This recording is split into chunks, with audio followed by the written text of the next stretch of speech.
Bollywood silver screen presenting real steel. इस कहानी की शुरुआत में बताया जाता है कि सन 2020 में इंसानी बॉक्सर्स को रिप्लेस करके रोबोटिक बॉक्सर्स ने अपनी जगह बना ली है और ये गेम पूरी दुनिया में बहुत ज्यादा फेमस है।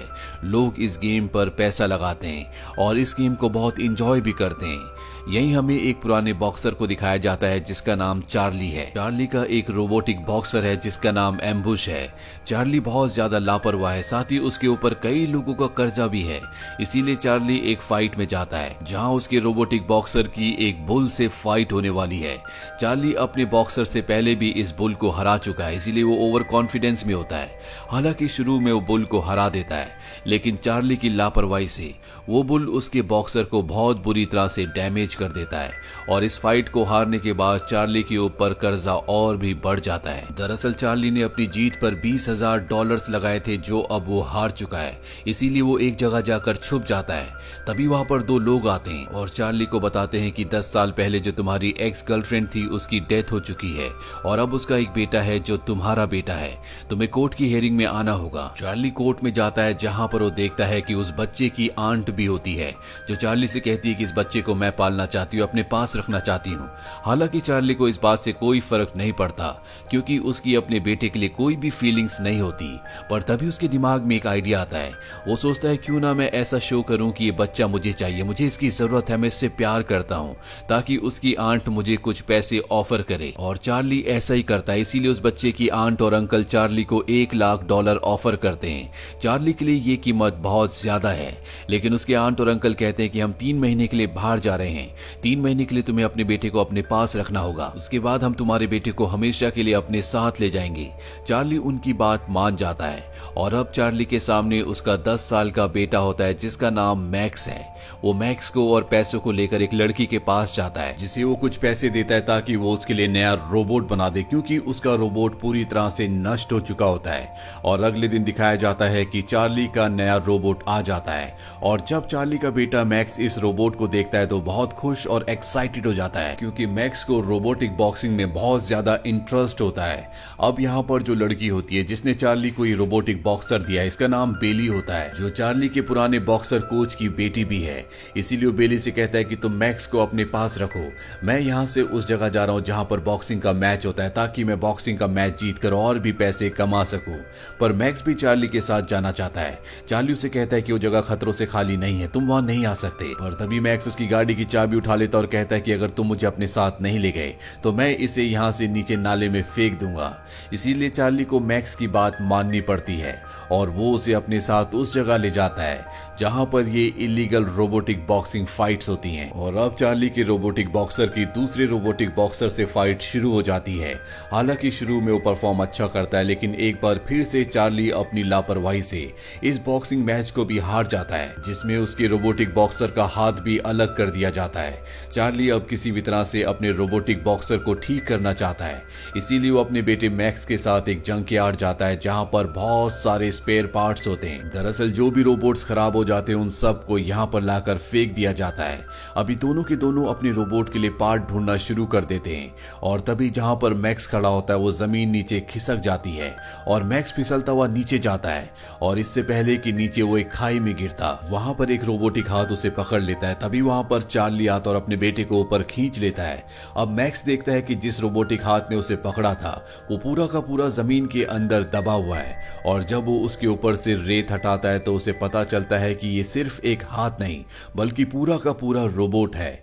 वो अपने डैड से कहता है कि हमें इस रोबोट को निकालना चाहिए, पर चार्ली कहता है कि मुझे इसकी कोई जरूरत नहीं है, वैसे भी बारिश हो रही है, हमें यहाँ से निकलना चाहिए। और मैक्स कहता है कि मैं इस रोबोट को निकालूंगा और अपने साथ ले जाऊंगा। मैक्स उस रोबोट को जमीन के नीचे से निकालता है और इसके बाद ये दोनों उस रोबोट को बेली के पास ले आते हैं। बेली उस रोबोट में थोड़ा सा काम करती है और वो एक्टिव हो जाता है। दरअसल ये रोबोट अब भी ठीक होता है और इसे देखने से लगता है कि ये बहुत ज्यादा स्ट्रांग है। अब भी इसके सेंसर काम कर रहे होते हैं। मैक्स देखता है कि इस रोबोट के ऊपर एटम लिखा है, यानी कि इसका नाम एटम है। वो अपने डैड चार्ली से कहता है क्यों ना हम इसे और भी अच्छे से रिपेयर करें और कुछ बॉक्सिंग मैचेस इसके साथ खेलें। हालांकि चार्ली ऐसा चाहता तो नहीं है क्योंकि उसे इस रोबोट पर बिल्कुल भी विश्वास नहीं होता, पर अब क्योंकि उसका दूसरा रोबोट भी पूरी तरह से खराब हो चुका है, इसीलिए उसके पास इसके अलावा कोई भी रास्ता नहीं होता। और वो अपने बेटे मैक्स से कहता है कि हम एटम के साथ कुछ फाइट्स जरूर करेंगे। एटम के अंदर एक खास खूबी होती है कि वो किसी भी चीज को अपनी मेमोरी में स्टोर कर लेता है, साथ ही वो अपने सामने वाले लोगों के एक्शंस को भी अच्छे से कॉपी कर सकता है। अब चार्ली अपने बेटे मैक्स को लेकर world robotic boxing champion league में जाता है, जहां पर उसे एक आदमी से मिलना था। और यहां पर मैक्स देखता है एक ऐसे रोबोट को जो कि बहुत ही पावरफुल होता है। दरअसल ये वर्ल्ड चैंपियन होता है, इसका नाम होता है ज़्यूस, और आज तक ये एक भी फाइट नहीं हारा होता। ज़्यूस के चारों तरफ प्रेस रिपोर्टर्स की भीड़ होती है। ज़्यूस को इस दुनिया के बेहतरीन इंजीनियर्स ने बनाया है, उसके अंदर सभी एडवांस टेक्नोलॉजीज है, इसीलिए वो वर्ल्ड चैंपियन भी है। अब अगले दिन चार्ली अपने बेटे मैक्स के साथ एटम को लेकर एक बॉक्सिंग फाइट के लिए जाता है, जहां पर उसके बॉक्सर का एक दूसरे बॉक्सर के साथ मुकाबला होने वाला है। और इस बार चार्ली का बेटा मैक्स इस बॉक्सर को यानी कि एटम को कंट्रोल कर रहा होता है। इन दोनों बॉक्सर्स के बीच में फर्स्ट राउंड होता है, जिस फर्स्ट राउंड में मैक्स की बॉक्सर एटम की हालत खराब हो जाती है, पर किसी तरह से वो पहले राउंड को पूरी तरह से कंप्लीट कर लेता है और अब उसका दूसरा राउंड होने वाला होता है। तभी चार्ली अपने बेटे मैक्स के पास आता है और कहता है कि तुम्हें फाइट को छोड़ देना चाहिए, मुझे नहीं लगता कि तुम्हारा बॉक्सर दूसरी फाइट भी लड़ सकता है, वो पूरी तरह से डैमेज हो जाएगा। पर मैक्स उसकी बात नहीं मानता और अपने बॉक्सर एटम को सेकंड राउंड के लिए भेजता है। और जैसे ही सेकंड राउंड शुरू होता है, एटम दूसरे बॉक्सर को एक जोरदार पंच मारता है, जिससे वो नॉकआउट हो जाता है और इस तरह से एटम अपनी जिंदगी की पहली फाइट जीत जाता है। ये देखकर चार्ली पूरी तरह से हैरान होता है और उसे समझ में आ जाता है कि इसके अंदर बहुत ज्यादा पोटेंशियल है, इससे और भी फाइट्स करवाई जा सकती है। इस फाइट को जीतने के बाद इन्हें अब और भी फाइट्स की ऑफर आने लगती है, पर अब चार्ली तय करता है कि वो इसे और भी ट्रेन करेगा। पर सबसे पहले ये एटम के अंदर वॉइस मशीन लगाते हैं, दरअसल अब तक वो बोल नहीं सकता था। साथ ही मैक्स एटम को यहाँ पर बहुत सारी चीजें सिखाता है, क्योंकि जैसा जैसा मैक्स करता है ठीक उसी तरह से एटम भी उसे कॉपी करता है। चार्ली भी एटम को बॉक्सिंग के बहुत सारे मूव्स सिखाता है, क्योंकि एक जमाने में वो खुद भी बहुत अच्छा बॉक्सर था। अब एटम को एक और फाइट के लिए ले जाया जाता है, जहां पर वो एक बार फिर से बहुत ही बेहतरीन परफॉर्म करता है, क्योंकि अब वो ट्रेन भी हो चुका होता है और इस फाइट को भी एटम जीत जाता है। धीरे धीरे एक के बाद एक एटम कई फाइट्स जीत चुका है।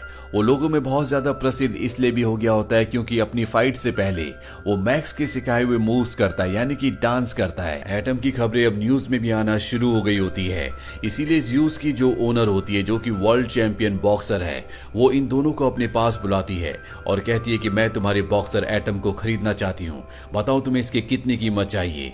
हालांकि चार्ली इस बात के लिए अग्री हो जाता है क्योंकि उसे पैसों की जरूरत है, पर मैक्स कहता है कि मेरा एटम बिकाऊ नहीं है और ये दोनों के दोनों यहाँ से निकल जाते हैं। और अब एटम की फाइट एक बहुत बड़े बॉक्सर से होती है जिसका नाम ट्विन फेस होता है।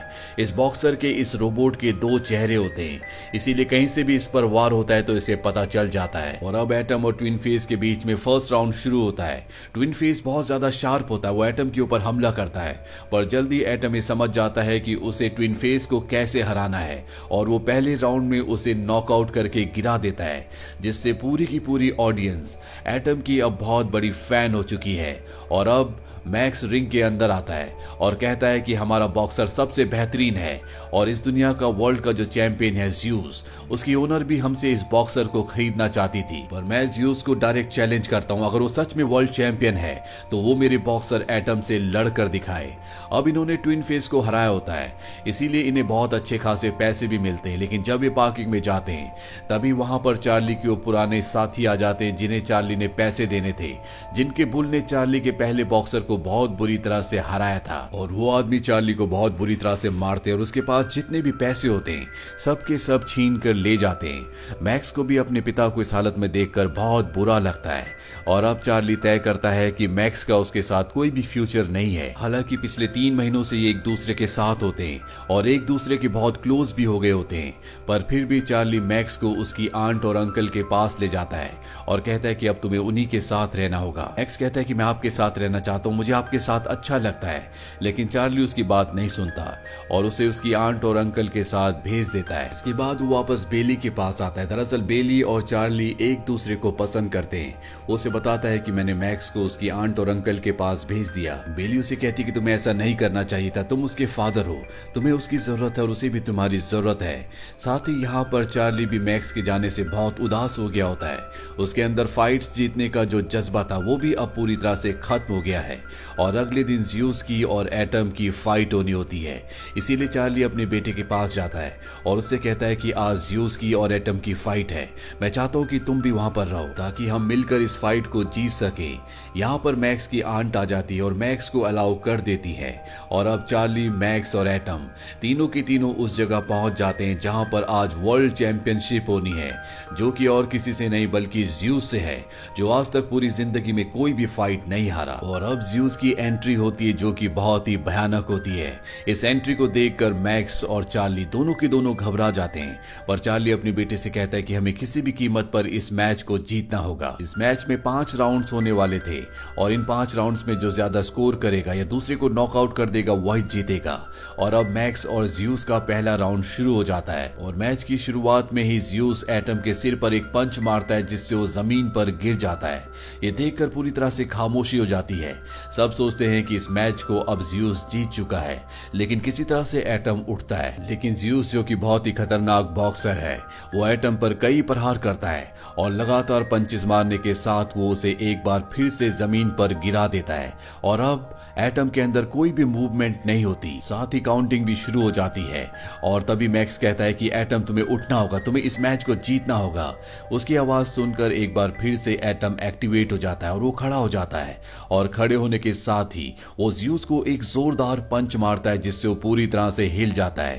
पूरी ऑडियंस हैरान हो जाती है क्योंकि आज तक ज़्यूस को ऐसा पंच किसी ने नहीं मारा होता और अब ज़्यूस को गुस्सा आ जाता है, जिसके बाद वो एटम को बहुत बुरी तरह से मारता है। एटम उसके ऊपर प्रहार नहीं कर पाता, सिर्फ वो अपने आप को बचा रहा होता है और इसी के साथ पहला राउंड खत्म हो जाता है। पहले राउंड खत्म होने के साथ एटम की हालत बहुत ज्यादा खराब हो चुकी है। चार्ली एटम के पास आता है और उसके पार्ट्स को कूल डाउन करता है और अब सेकंड राउंड शुरू हो जाता है। हालांकि एटम भी ज़्यूस के ऊपर हमला करता है, लेकिन उसके पंचेस का उसके ऊपर कुछ ज्यादा असर नहीं हो रहा होता और वो एटम को बुरी तरह से पंचेस मार रहा होता है और इसी तरह से एक और राउंड खत्म हो जाता है। थर्ड राउंड में भी इन दोनों के बीच में इसी तरह से फाइट होती है। एटम बहुत मुश्किल से इसमें सरवाइव करता है, लेकिन किसी तरह से एटम ने ज़्यूस के सामने 3 राउंड टिक कर अपने आप में एक मिसाल कायम कर दी होती है और अब फोर्थ राउंड शुरू होता है। मैक्स और चार्ली दोनों के दोनों एटम को एनकरेज कर रहे होते हैं और वो ज़्यूस से लड़ रहा होता है। ज़्यूस इस बार उसे कॉर्नर पर ले जाता है जहां पर उसे लगातार पंचेस मारना शुरू कर देता है। वो एटम को बिल्कुल भी मौका नहीं देता। वो उसे इतने पंचेस मारता है कि उसकी बॉडी से धुआं निकलना शुरू हो जाता है, पर इससे पहले कि वो उसे पूरी तरह से डीएक्टिवेट कर देता, खराब कर देता, यहाँ पर बेल बज जाती है, यानी कि फोर्थ राउंड भी खत्म हो चुका है और अब आखिरी राउंड बचा हुआ है। यहाँ पर एटम की हालत बहुत ज्यादा खराब हो चुकी होती है। अब वो लड़ने की हालत में बिल्कुल भी नहीं होता। मैक्स और चार्ली उसके पास जाते हैं। चार्ली उसे रिपेयर करता है। मैक्स अपने पिता चार्ली से कहता है कि आप भी एक बहुत अच्छे बॉक्सर थे, हम जानते हैं कि एटम हमारे एक्शंस को कॉपी करता है, तो क्यों ना आप रिंग के बाहर से उसे एक्शन बताए जिन्हें कॉपी करके वो इस फाइट को करे। और चार्ली इस बात के लिए मान जाता है। वो एटम को इशारों में बताते हैं कि तुम्हें अब मुझे कॉपी करना होगा और अब फिफ्थ राउंड शुरू हो जाता है। चार्ली रिंग के बाहर से उसे एक्शन बताता है और जैसा वो कर रहा होता है वैसी एटम भी करता है। अब क्योंकि चार्ली एक इंसान है और उसके एक्शंस को ज़्यूस पूरी तरह से कॉम्पनसेट नहीं कर पाता, वो उसे समझ नहीं पाता, इसीलिए एटम अब ज़्यूस को बुरी तरह से मारना शुरू कर देता है। और जब ज़्यूस का ओनर ये देखता है तो खुद कंट्रोलिंग पैनल पर आ जाता है और उस आदमी को हटाता है जो कि ज़्यूस को कंट्रोल कर रहा था और खुद अब वो एटम से लड़ना शुरू कर देता है। और एटम जो कि अब चार्ली के एक्शंस कॉपी कर रहा होता है, इसीलिए ज़्यूस को उसके एक्शंस अच्छे से समझ नहीं आते और इसका कारण ये होता है कि एक जमाने में खुद चार्ली भी एक बहुत ही बेहतरीन बॉक्सर था, लेकिन रोबोट्स की बॉक्सिंग शुरू होने के बाद इंसानों की बॉक्सिंग खत्म कर दी गई, इसीलिए चार्ली का बॉक्सिंग करियर खत्म हो गया था।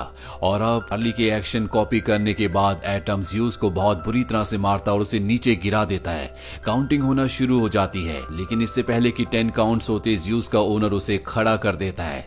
लेकिन अब वो चार्ली और एटम के सामने टिक नहीं सकता, इसीलिए एटम एक बार फिर से उस पर प्रहार करता है और लगातार कई पंचेस उसके मुंह पर मारता है, जिससे वो एक बार फिर से गिर जाता है। ज़्यूस का ओनर इस बात से पूरी तरह से फ्रस्ट्रेट हो जाता है और वो अपनी स्क्रीन को तोड़ देता है, जिससे वो ज़्यूस को कंट्रोल कर रहा था। और एक बार फिर से काउंट शुरू होते हैं, जिसके बाद इस फाइट को एटम जीत जाता है।